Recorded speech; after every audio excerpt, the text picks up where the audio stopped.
안녕하세요. 놀라운 논란의 미스터 논란입니다. 손흥민 선수가 뛰고 있는 토트넘 소식 전달해드리도록 하겠습니다.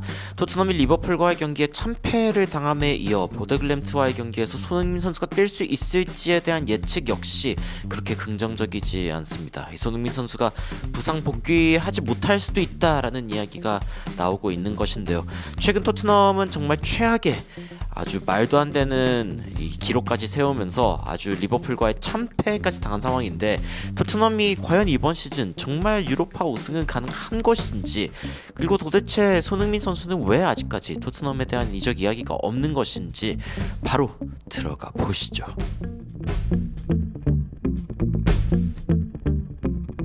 토트넘과 리버풀의 경기는 참 요상하게 시작됐죠. 메디슨의 킥 그리고 이거를 솔랑케가 그대로 꽂아 넣으면서 토트넘의 좋은 골로 시작하는 듯 했으나, 분위기는 초반에 좋았지만 리버풀의 반격이 매서웠고, 사실은 굉장히 좋은 패스가 딱 들어갈 때 토트넘의 수비가 아주 잘려버리는, 썰린다는 표현이 딱 맞을 것 같습니다. 리버풀 선수 하나가 이쪽으로, 한 명 더 이쪽으로, 루이스 디아스 선수 이렇게 뛰어들어가는 게 보이는데 또 한 명의 선수 뒤쪽에 있죠.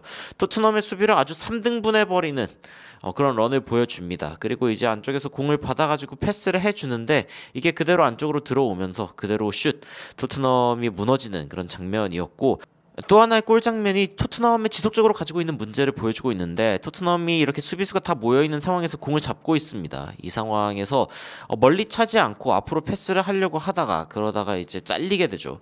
이 공이 잘리게 되면서 결국에 리버풀의 공격으로 이어지고 바로 중거리 슈팅, 이게 또 들어가면서 토트넘에게 비수를 꽂습니다. 이러면서 이제 이미 뒤집어졌지만 그 이후에 리버풀은 또 여러 차례 골을 쏟아부었고, 그중에 이제 살라 같은 경우에는 거의 뭐 혼자서 공을 받은 상황에서 이제 1대1로 오독이랑 대치를 하다가 슈팅을 옆으로 탁 치고 그대로 하는데, 아니 분명 앞에 선수들이 꽤 있거든요. 많은 선수들이 있음에도 불구하고 그대로 토트넘의 빈틈을 노려서 슈팅하는 모습을 보여주면서 야, 역시 살라는 살라다 라는 이야기가 나오게 만들었습니다. 이 경기를 본 토트넘 팬들의 반응을 보면은 "We are lucky relegation has already been decided." 우리는 강등이 이미 결정되어 있다는 것에 대해서 운이 좋다고 여겨야 될 것이다. 예전에는 토트넘이 강등권 정도의 경기를 가지고 있다라고 하면은 너무 어그로가 심한 거 아닌가 했는데, 지금은 실제로 그렇고요. 벌써 이번 시즌 19개의 패배를 당했다. 최대 패배죠. 한 시즌 최다패를 기록하고 있고, 66개의 프리미어리그 중에서는 31의, 그러니까 50%의 보통 승률을 따지는데 패배가 50%나 되는 그런 상황이 나오고 있고, 도대체 손흥민은 어딨냐라는 이야기까지 나오고 있습니다. 한 시즌 최다 실점을 기록해버린 토트넘 입장에서는 뭐 손흥민 선수가 돌아왔다라고 이야기해도 리버풀이랑 상대할 수 있을지 모르겠습니다만, 심지어 토트넘이 리버풀이 아니라 보데글림트와의 경기에서도 뛸 수 없을 것 같다는 안즈 포스테코글루 감독의 인터뷰가 있었습니다. 이 손흥민 선수가 일단 기본적으로 다음 경기에 돌아오려고 노력할 거다. He will try hard. 열심히 노력해야 돌아올 수 있는 그런 상황인 것이죠. 그러면서 만약에 1차전에 뛸 수 없다면은 2차전에는 뛸 수 있을 것 같다입니다. 그때는 뛸 수 있을 것이다도 아니고 I think he will be ready. 그래도 될 수 있을 것 같다. 이것도 가능성이죠.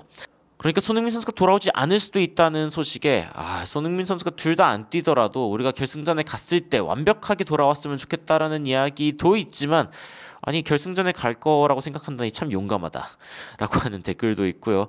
어웨이 레그를 위해서 차라리, 그러니까 1차전에 만약에 못 뛴다라고 하면은 그냥 차라리 1차전 완벽하게 포기를 해버리고 완전 무리뉴 스타일로 수비하다가 2차전 때 이기는 게 낫지 않냐라는 이야기도 나오고 있고, 손흥민이랑 데이비스가 제발 트로피 같이 들었으면 좋겠다, 뭐 이런 이야기들이 엄청나게 많은 공감을 받기도 했지만, 어떤 팬들은 손흥민 선수가 왜 부상당하는 걸 알고 있는 상황에서도 계속 뛰느냐, 그러니까 손흥민 선수를 탓하는 So dumb, 너무 멍청하다라는 이야기가 토트넘 팬들의 반응을 받기도 했습니다. 근데 이제 밑에 그런 댓글이 달리죠. 왜냐면 우리는 항상 절실하기 때문에, 그리고 위에서는 항상 잘못된 그런 결정을 하고 사실상 코미디가 지속적으로 발생하는 것과 다름이 없다.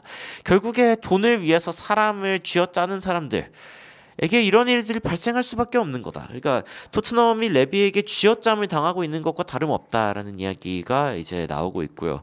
60%만 건강한 손흥민이 있어도 우리가 대부분의 윙어들보다 손흥민 선수가 잘한다라는 이야기를 하면서, 근데 손흥민 선수가 계속 부상을 견디면서 뛰는 이유는 잘 모르겠다라는 이야기들도 나오고 있습니다.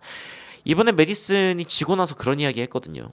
이 안필드 이 리버풀전을 지고 나서 결국에는 지나간 건 지나간 거고, 그리고 많은 사람들이 어떤 이야기를 하든지 사실은 신경 안 쓰고 부정적인 의견들은 신경 쓰지 않고 다음 경기에 최대한 신경 쓰겠다. 그러니까 결국에는 유로파에 올인하겠다라는 이야기를 한 것이지만, 하지만 리버풀 5대1 패배는 토트넘 입장에서 너무 민망한 그런 패배가 아닌가라는 생각이 듭니다.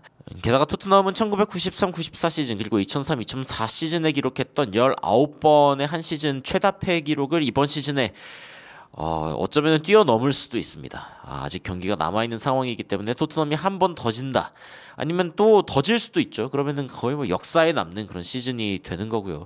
심지어 크리스티안 로메로 같은 경우에는 아틀레티코 마드리드로 이미 가기로 결정했다라는 이야기가 나오면서 클럽이 만약에 이 부분에 대해서 승인해 줄 수 있는지에 대해서 기다리고 있는 정도라고 이 마테오 모레토 기자가 직접 이야기를 하기도 했습니다.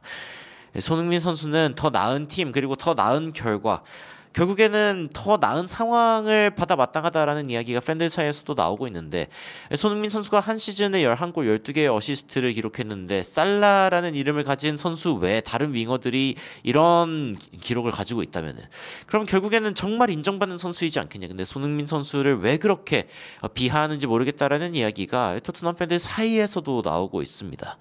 그나마 토트넘이 붙잡을 수 있는 유일한 희망이 있다면은 컵 대회 승률 같은 경우에는 포체티노, 무리뉴, 산투 그리고 콘테 감독보다 안제 포스테코글루 감독이 조금 더 높다는 겁니다. 그런데 지금 안제 포스테코글루 감독이 토트넘에서 보여주고 있는 이 토트넘의 상황은 정말 기대감을 잃게 만드는 그런 상황이 아닌가라는 생각이 기본적으로 해봅니다.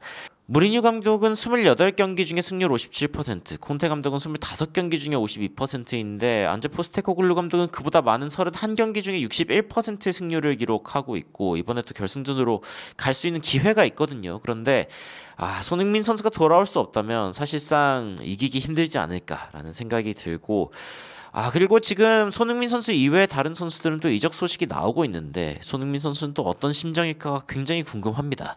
물론 손흥민 선수의 신중한 성격상 이번 시즌이 끝나기 전에 어떤 이야기가 나올 것 같지는 않습니다만, 리버풀에서 참패를 경험하고 그리고 사실상 포스테코글루 감독의 전술에서 토트넘이 너무나 연약한 수비는 어떠한 우승컵도 들어올리지 못하게 하지 않을까라고 하는 예측만 낳고 있습니다. 손흥민 선수의 커리어를 위해서라도 이렇게 분위기가 망가져버린 토트넘을 빨리 떠나는 게 낫겠다라는 생각이 드는데, 여러분들은 현재 토트넘을 보시면서 어떤 생각이 드시는지 굉장히 궁금합니다.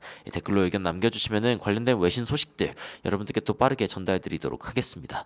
이상 놀라운 논란 미스터 논란이었습니다. 시청해주셔서 감사합니다.